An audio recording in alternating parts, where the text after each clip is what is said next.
On behalf of United Airlines, our Starlines partners, especially this in-flight crew, we'd like to welcome you to Hamburg. Local time is approximately 7:46. We're going to be taxiing for the next few moments, so we do ask that you please remain in your seats with your seatbelts securely fastened until we come to complete and final stop at the gate. At that time, the captain will turn off the fasten seatbelt sign.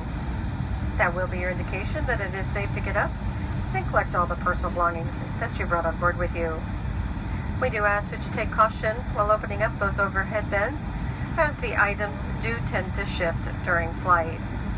We will have a United representative meeting this flight. They'll be able to assist you with any questions you may have about United services here in Hamburg. If you'd like to use a cellular telephone, you're more than welcome to do so.